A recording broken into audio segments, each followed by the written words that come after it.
आपले आई वडील जर या सृष्टीत नसते तर आपला जन्म झाला असता का? ज्यांच्यामुळे आपण जन्माला आलो, ज्यांच्यामुळे आपण आहोत, ज्यांच्यामुळे आपल्या जगण्याला आकार मिळाला, ज्यांच्यामुळे आपल्या जगण्याला आधार निर्माण झाला, त्या आई वडिलांच्या बद्दल कृतज्ञता व्यक्त करणं हे आपल्या आयुष्याचं सगळ्यात मोठं सार्थक आहे. माणसं स्वतःचे आयुष्य कशी घडवायची, कशी घडवली याच्यावर चिंतन मंथन करतात, पण आपल्याला जन्माला घालणारे आणि ज्यांनी आपलं आयुष्य घडवलं त्या माता पित्यांचा विचार किती जण करतात हा सगळ्यात मोठा चिंतनाचा विषय आहे. बंधुत्वाचं नातं काय, आत्मीयतेचं नातं काय, स्नेहाचं, मायेचं, प्रेमाचं, जिव्हाळ्याचं आपलं नातं काय हे प्रभू श्री राम सांगतात. जीवापाड प्रेम करणं म्हणजे काय, आपलेपणा जोपासणं म्हणजे काय हे हे प्रभू श्रीराम सांगतात. तुम्ही आयुष्यात बाकी काही नाही केलं तरी चालेल, माता पित्यांसारखा दुसरा ईश्वरच नाही ही सगळ्यात मोठी वस्तुस्थिती आहे. तुम्ही काय करायला हवं? आई वडिलांची सेवा, आई वडिलांचा आशीर्वाद याच्यासारखं दुसरं भाग्याचं काहीच नाही, काही करायची गरज नाही. आई आयुष्यभर घडवत राहते. पिता पहाडासारखा पाठीशी उभा राहतो, त्यावेळी मूल घडतं. ही सगळ्यात मोठी वस्तुस्थिती आहे. आकार देता यायला हवा, जे वाटतं ते साकार करता यायला हवं.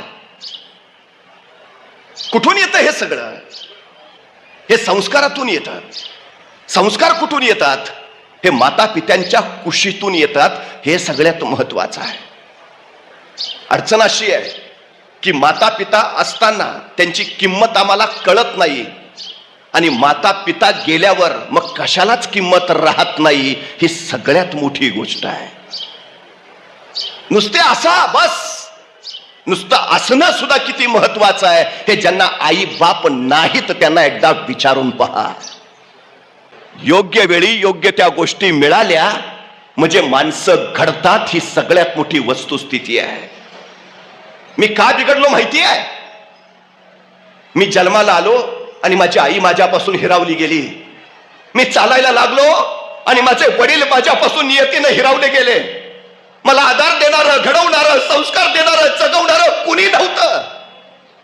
कुशीत घ्यावं आणि दूध भात चारावा ते आईचे हात मला कधी लाभले नाहीत.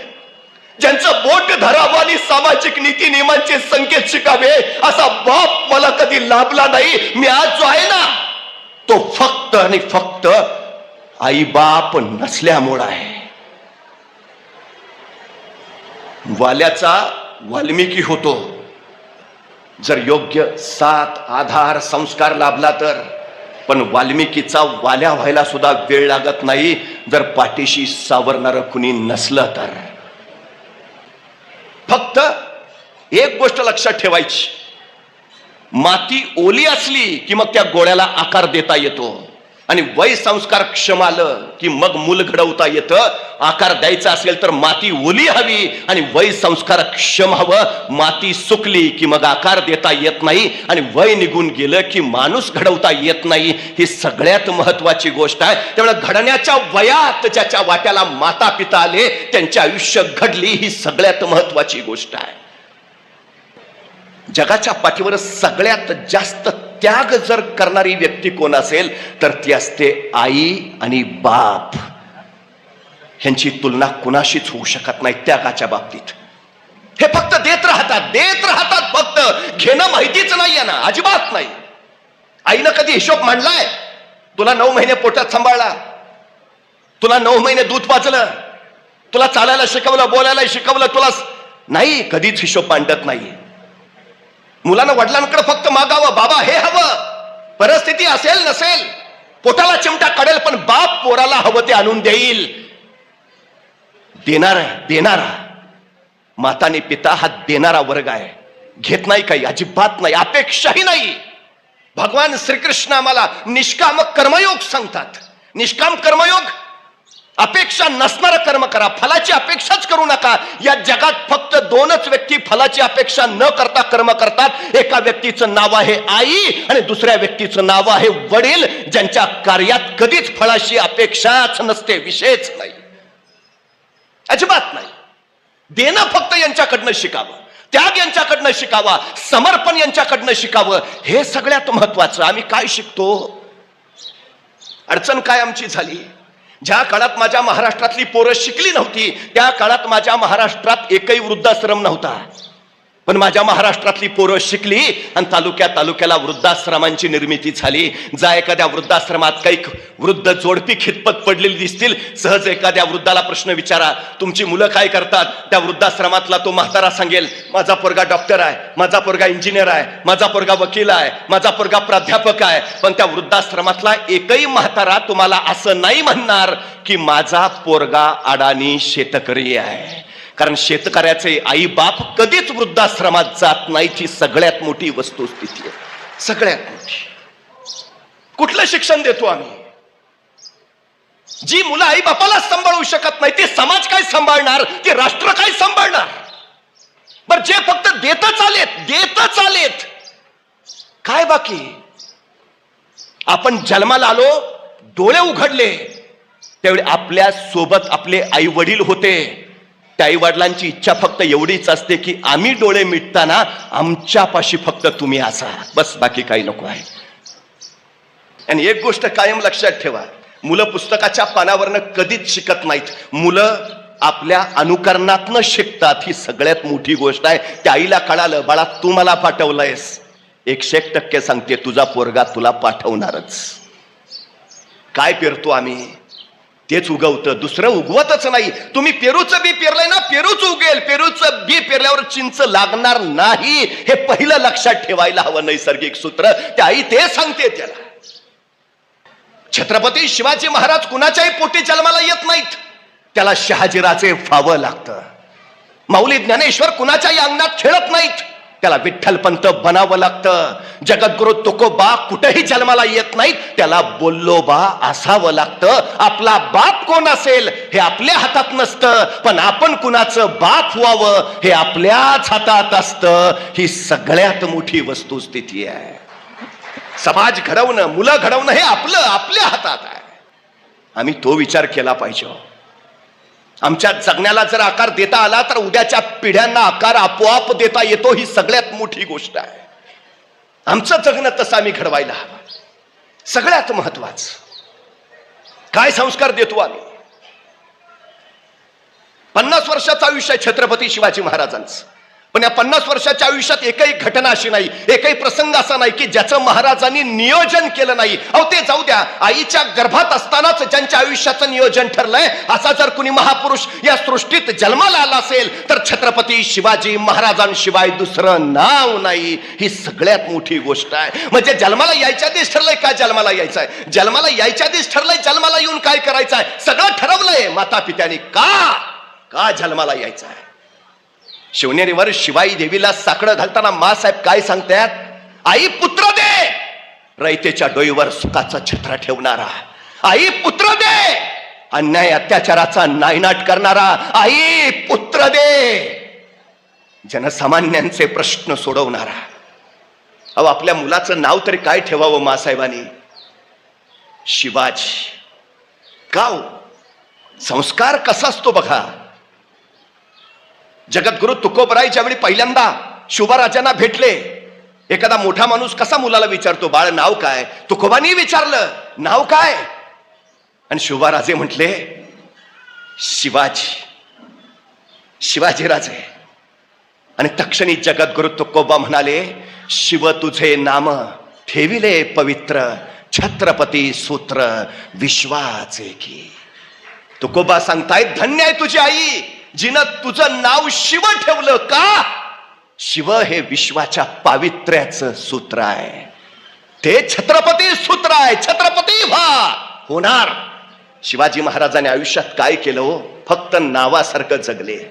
मासाहेबांना पुत्र हवा होता त्या शंभू महादेवासारखा जो स्वतः स्मशानात राहील पण रयतेच्या डोईवर सुखाचं छत्र ठेवेल. मासाहेबांना पुत्र हवा होता त्या शंकरासारखा जो अन्यायाच्या विरुद्ध तिसरा नेत्र उगाडून धावत जाईल. मासाहेबांना पुत्र हवा होता त्या शंभू महादेवासारखा जो स्वतःच्या जटेत गंगा पेलेल आणि जनसामान्यांची तृष्णा भागवेल. म्हणून मासाहेबांनी आपल्या पुत्राचं नाव ठेवलं शिव. शिव हो. नाव ठेवणं हा संस्कार आहे हो. आमच्या मुलांनी काय व्हावं हे सांगणारा. हे सगळ्यात महत्वाचं आहे. दुर्दैवाची गोष्ट काय माहिती आहे, 365 दिवसातला एक दिवस आता आम्हाला काढावा लागतो, फादर्स डे. 365 दिवसातला एक दिवस आम्ही निवडतो, मदर्स डे.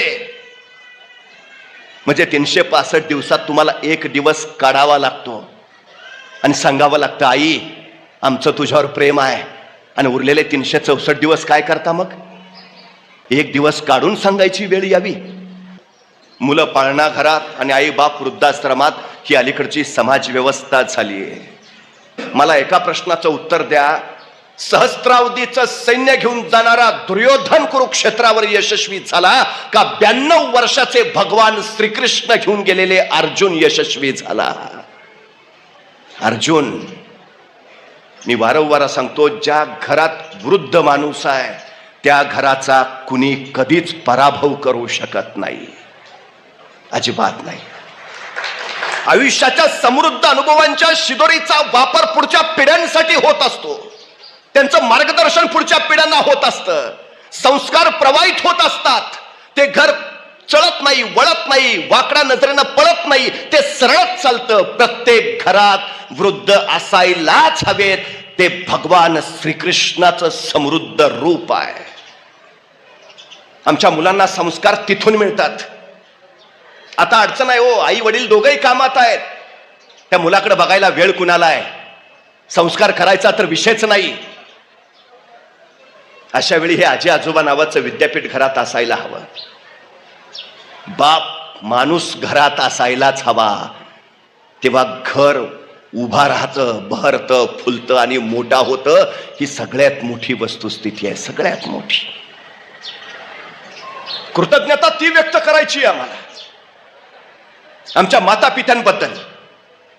सारं दिलंय तुम्ही आम्हाला, सर्वस्व दिलंय. काय दिलंय हा प्रश्न येत नाही. ही सुहृदयता, ही कृतज्ञता सुद्धा आई वडीलच आपल्याला संस्कारातून देतात. मुलं घडवायचे ध्येय वडील देतात. आई माया देते, स्नेह देते, जिव्हाळा देते. वडील जरा कठोर असतात, शिस्त तेच लावतात. तुम्ही कधीही बघितलं असेल, ज्यांच्या माथ्यावरचं वडिलांचं छत्र निघून गेलंय, ती मुलं थोडीशी बिघडलेली दिसतील, आईच्या लाडानं लाडावलेली दिसतील.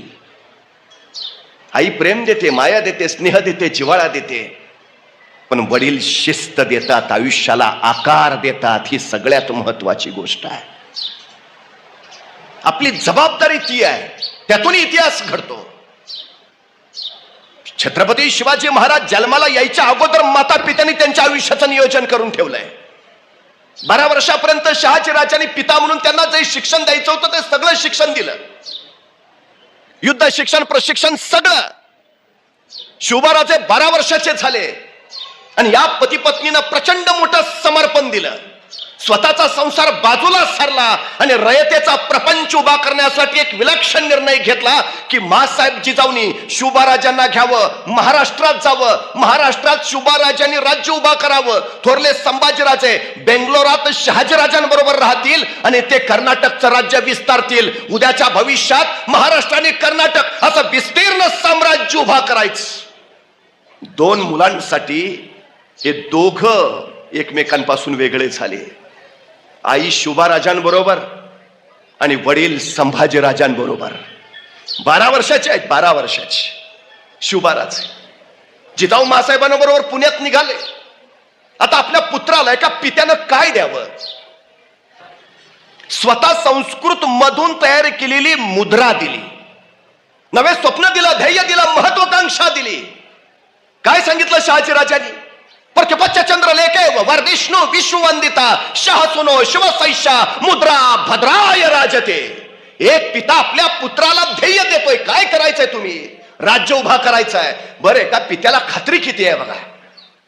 अजून शिवबाराजे बेंगलोरातच आहेत आणि शहाजीराजे सांगतायत आम्हाला खात्री आहे तुम्ही उभारलेलं राज्य प्रतिपदेच्या चंद्राच्या कलेप्रमाणे वाढत वाढत जाईल आणि एक दिवस ते विश्वाला वंदनीय होईल.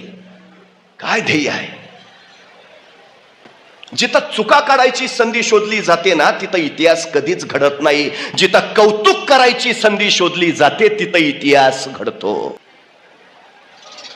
तुम्ही जगभर किती नाव सन्मान कमवा, घरी आल्यावर वडिलांच्या पाया पडताना वडील पाठीवर जी थाप टाकतात ना, त्याच्यासारखा आयुष्यातला दुसरा पुरस्कार मोठा नाही कुठला. आम्ही त्याच्यासाठी आतुरलेला असतो, बस दुसरं काही नसतं. एखादं पारितोषिक मिळाल्यावर घरी धावत या आणि आईच्या कुशीत शिरा. आई घट्ट कवटाळते, वर पहा फक्त, तिच्या डोळ्यातून खळदिशी अश्रू सुटतो. आपल्या पोराच्या यशाचा आनंद अश्रू हा पोराच्या आयुष्यातला सगळ्यात मोठा सन्मान असतो. याच्यापेक्षा दुसरा मोठा काहीच नाही. आपण कुणासाठी करतो? कधीतरी लहानपण आठवून बघा. एखादी गोष्ट मिळाली की धावत धावत आई, एखादा प्रचंड मोठा पराक्रम गाजवला की बाबा, कोण आनंद. आपल्या यशानं आई बाबांच्या डोळ्यात आनंद अश्रू यावेत, त्याच्यासारखा दुसरा गौरव, दुसरा पुरस्कार नाही. हे कौतुक पोराला बळ देत. शहाजीराजांनी ते केलं. जमेल का? अविश्वास दाखवूनच नाही, जमणार, जमणार. सगळी क्षमता सामर्थ्य असूनही आमची पोरं अपयशी का होतात माहिती आहे? तुम्ही हत्तीचं पिल्लू बघितलं असेल. त्या हत्तीच्या पिल्लाला माहूत लोखंडी साखळदंडाने बांधून ठेवतो. त्या हत्तीचं पिल्लू सुटायची कोशिश करतात, धडपड करतात, सगळी ताकद एकवटतं. तो साखळदंड तोडायचा प्रयत्न करतं, ताकद कमी पडते, बळ तोकडं पडतं. तो साखळदंड हत्तीच्या पिल्लाला तोडताच येत नाही. शेवटी प्रयत्न करून ते थकतं आणि म्हणतं नाही, नाही जमणार आपल्याला. तेच हत्तीचं पिलू परत मोठं होतं, बलाढ्य होतं, अफाट ताकदीचं होतं, मोठमोठाले वृक्ष सोंडीत घेऊन उन्मळून टाकतं.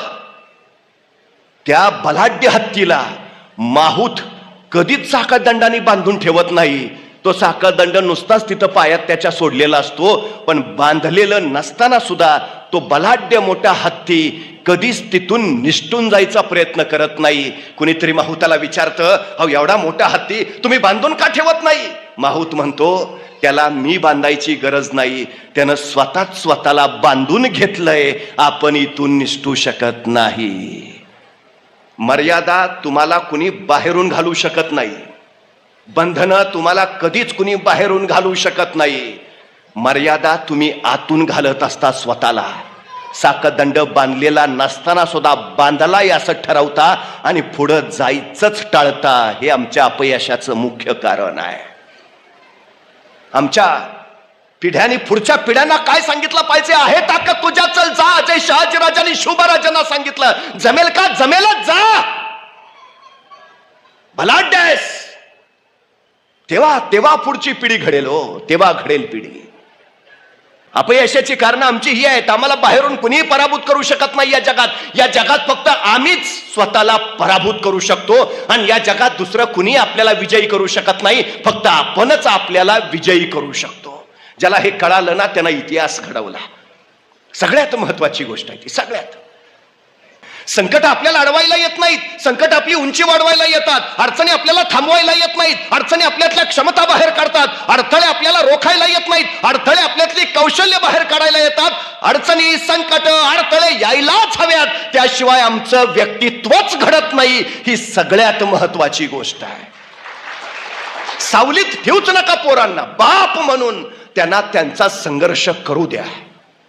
हे सगळ्यात महत्वाचं आहे. सगळ्यात हे ज्याला कळाला तो तो तो घडतो. मी फिजिक्सचा प्राध्यापक आहे, भौतिकशास्त्र शिकवतो. काय शिकवतो? Newton's law, Einstein's formula, Edison's rule.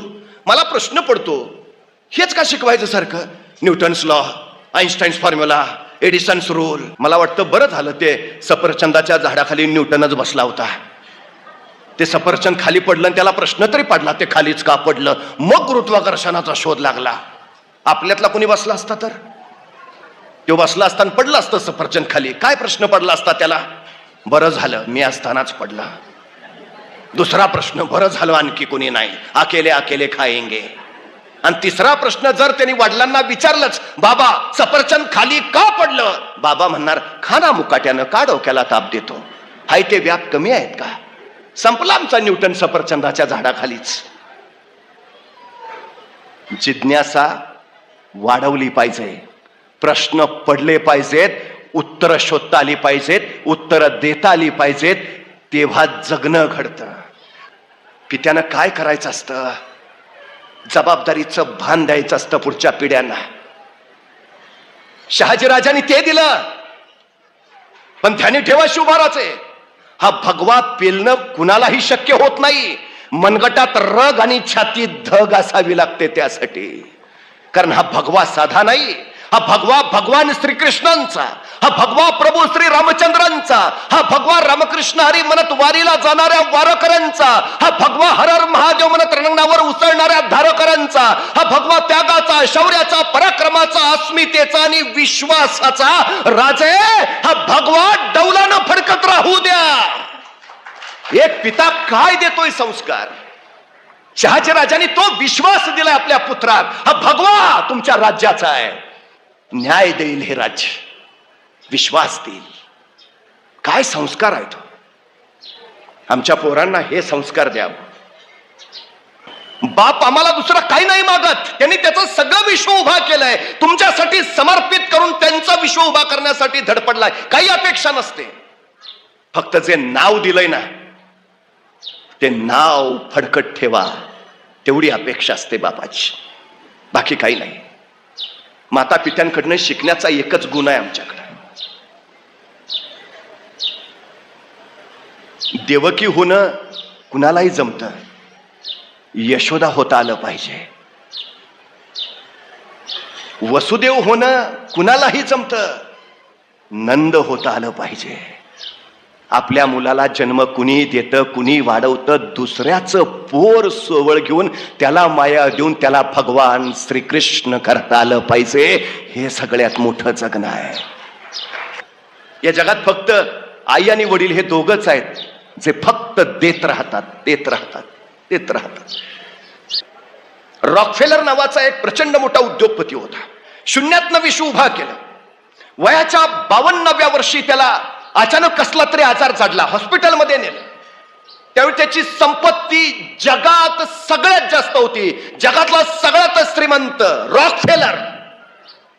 डॉक्टरांनी सांगितलं तुम्ही आता फार काळ जगत नाही. 52व्या वर्षी डॉक्टरांनी सांगितलं की जास्तीत जास्त 6 महिने राहिलेत तुमचे. त्या दिवशी रॉकफेलर घरी आला, स्वतःच्या मुलाबाळांना जवळ बोलावलं, रॉकफेलर फाउंडेशन नावाची संस्था स्थापन केली आणि 6 महिने राहिलेत. बस आता मी फक्त दान करत राहणार. म्हणून हा रॉकफेलर रोज फक्त आल्या गेल्या लोकांना दान करत राहायचा. लोक यायचे, प्रश्न मांडायचे, अडचणी सांगायचे, आणखी काय सांगायचंय हे जेवढं देता येईल तेवढं देत राहायचा. 6 महिन्यात मरणारा रॉकफेलर वर्ष झालं, 2 वर्ष झाली, 5 वर्ष झाली, 10 वर्ष झाली, 15 वर्ष झाली, 92 वर्षाचा झाला. रॉकफेलर ठणठणीत होता आणि 52 ते 92 फक्त तो संपत्ती वाटत होता. त्याची संपत्ती किती कमी झाली होती, 52व्या वर्षी जेवढी त्याची संपत्ती होती त्याच्या 15 पट संपत्ती त्याची 92व्या वर्षी होती. कमी तर झाली नव्हतीच, 15 पट वाढली होती. आणि देण्यानं सगळ्यात महत्वाचं त्याचं आयुष्य वाढलं होतं. एक बाई डोक्यावर हंडा घेऊन 5 किलोमीटर पाण्यासाठी वणवण करत जायची. दूरवर तिथल्या झऱ्यावरनं पाणी आणायची आणि मग 5 किलोमीटर परत वणवण करत उन्हातानाची घरी यायची. येता येता अचानक वाटेत एक माणूस भेटला. म्हटला ताई घसा गोरडा पडलाय, घोटभर पाणी देतेस का. त्या माऊलीने विचार नाही केला, डोक्यावरचा हंडा लगेच खाली घेतला. त्या सदग्रस्ताला ओंजाळभर पाणी दिलं. तृप्ततेनं त्याने पाणी पिलं. हंडा परत डोक्यावर घेतला.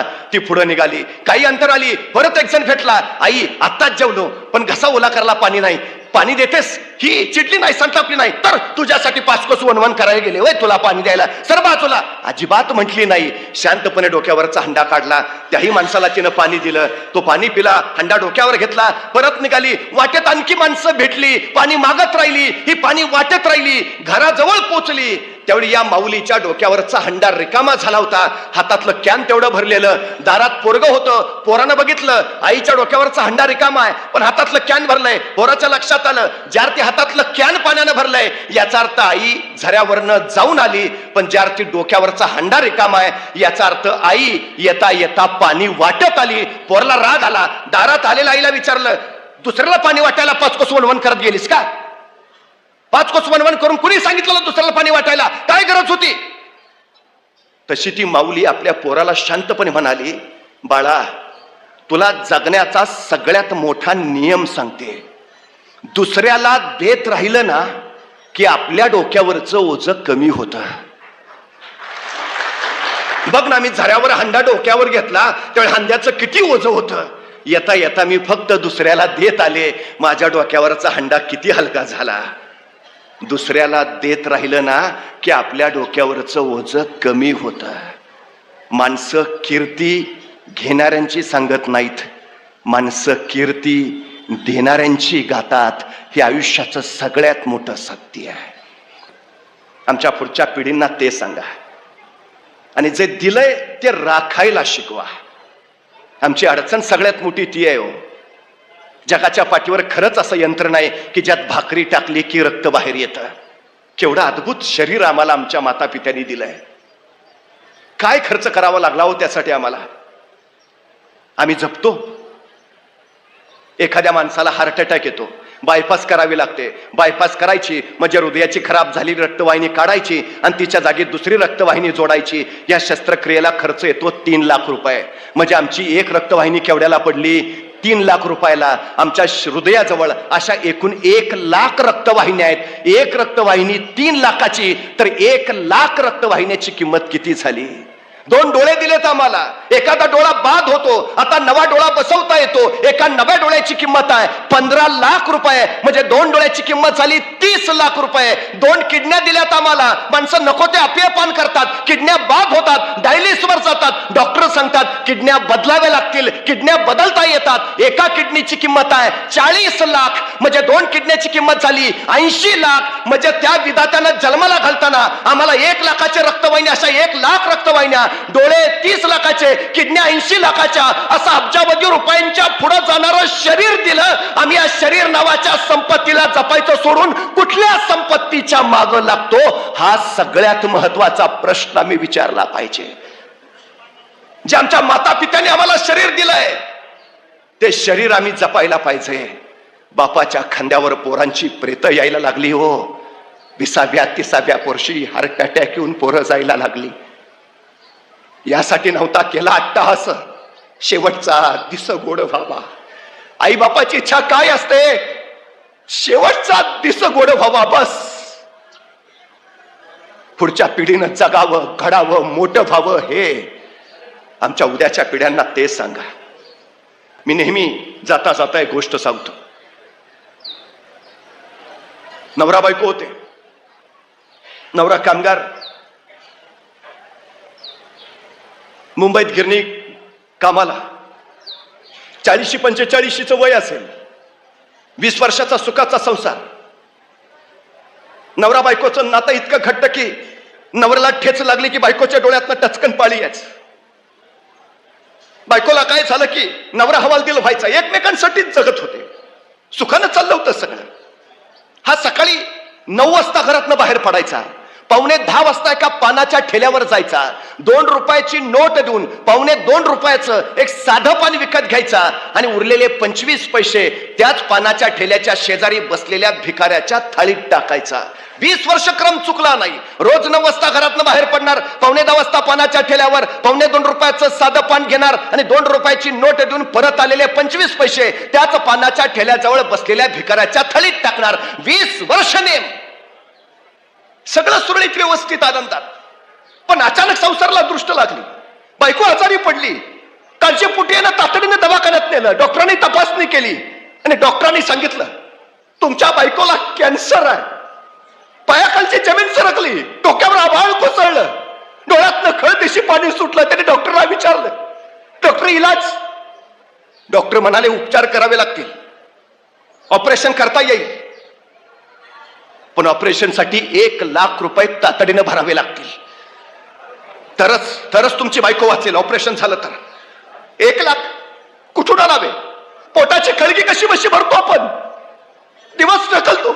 ऑपरेशनसाठी 1 लाख आणावे कुठून आणावे त्याला काही कळेना. आपण तो डॉक्टर म्हणला, डॉक्टर मी करतो काहीतरी, फक्त माझ्या बायकोला वाचवा, फक्त बायकोला वाचवा. आणि तो तिथून बाहेर पडला. सगळ्या नातेवाईकांची दारं वाजवली. बायको दवाखान्यात आहे, ऑपरेशन करायचं आहे, 1 लाख हवी आहेत. नातेवाईकांनी दारं लावून घेतली. ज्या मित्रांनी सुखामध्ये साथ दिली होती त्या मित्रांच्या घरी गेला, विनंत्या केल्या, माझा संसार वाचवा, बायको वाचवा, माझं आयुष्य वाचवा. ऑपरेशन करायचं आहे, 1 लाखाची गरज आहे. पण मित्रांनी दारं लावून घेतली आणि त्या दिवशी त्याला निसर्गाचा नव्हे सृष्टीचा सगळ्यात मोठा नियम कळाला. गरजेला जो पडत नाही त्याला माणूस म्हणायचं. काय करावं त्याला कळेना, सुचेना. आयुष्यभर जी माझ्यासोबत सावलीसारखी राहिली, आयुष्यभर जी माझ्यासाठी खस्ताकात राहिली, आयुष्यभर जिनं माझा संसार पेलून तोलून धरला, आयुष्यभर जी फक्त माझ्यासाठी करत राहिली, आज तिच्यासाठी काय करायची वेळ आली आहे. तिचं जगणं वाचवायचं आहे, पण मी नवरा असून काही करू शकत नाही. कुठून आणावे पैसे, कसं वाचवू बायकोला? त्याच विचारतंत्रेत निघाला. कुठेतरी वाचलेलं असायचं, रस्त्यावरच्या दगडाखाली पैसे असतात. एखादा रस्त्यात दगड दिसायचा, वाटायचा पैसे, झपडल्यासारखा जायचा, दगड बाजूला करायचा, दगडाखाली फक्त माती असायची. काळजात तशीच माती व्हायची, विवश व्हायचं. चालत चालत निघायचा. अचानक वाटायचं समोरचा ग्रस्त जो आपल्याला पैसे द्यायला येतोय, तो लगबगीने त्याच्या जवळ जायचा, तो सरदिशी बगल देऊन निघून जायचा. काळजात वनवा पेटायचा. कोणीच नाही का, कोणीच नाही का मदत करणार? काय करावं?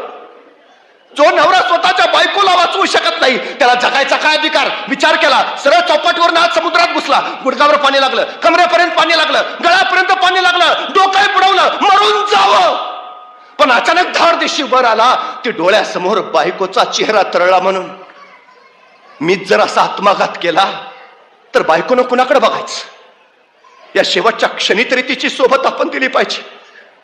माझी ही अवस्था जर तिला कळाली तर याही परिस्थितीत बायको म्हणेल, नसतील पैसे तर नसू द्या, नाही झालं माझं ऑपरेशन तर न होऊ द्या, मी नसले म्हणून काही बिघडणार नाही, पण तुम्ही स्वतःच्या जीवाला नका त्रास करून घेऊ, तुम्ही नीट राहा. मरणाच्या काठावर सुद्धा आपली पत्नी फक्त आपलीच काळजी करेल या विचारानं त्याला भरून आलं. भरल्या डोळ्याने चालत निघाला. पाय जड झालेले, डोळे भरलेले, पण एकदा शेवटचं बघावं तरी बायकोला, सांगावं नाही वाचवू शकलो तुला मी.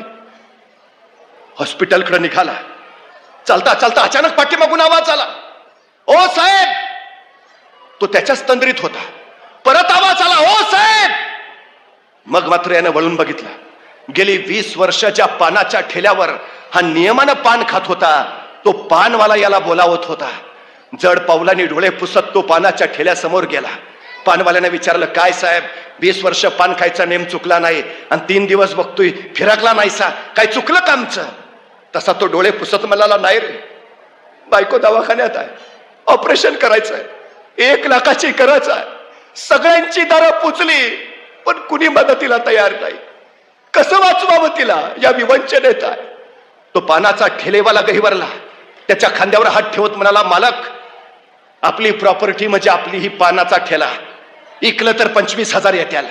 तुम्ही म्हणत असला तर आत्ता यो पानाचा ठेला ऐकतो. गदगदून आलं त्याला.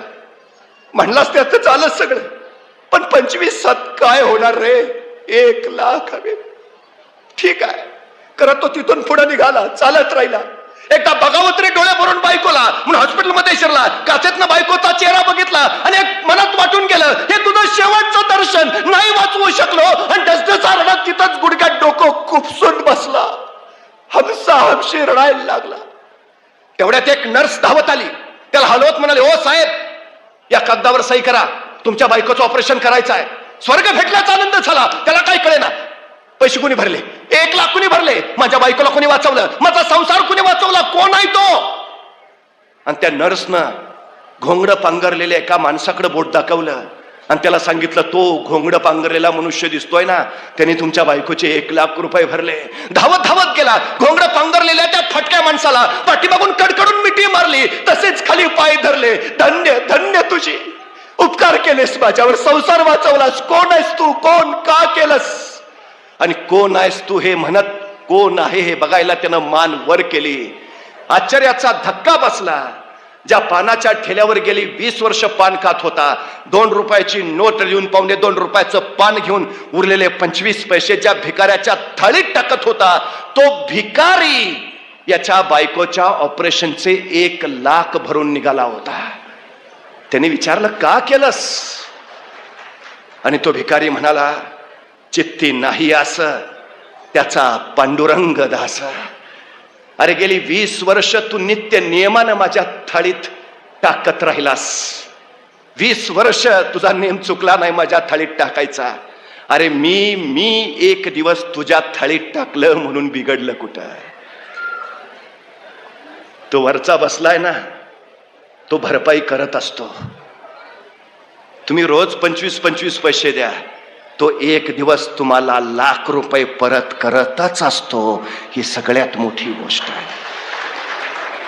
तुम्ही द्यायला शिकलं पाहिजे. तो परमेश्वर सुद्धा मग तुम्हाला भरभरून देतो. तो भिकारी सांगतोय चित्ती नाही असं त्याचा पांडुरंग दास. पैशानं श्रीमंत असणारी माणसं आजूबाजूला पुष्कळ आहेत. मनानं श्रीमंत असणारी माणसं हवी आहेत. हा भिकारी पैशानं श्रीमंत असेल पण मनानं श्रीमंत होता.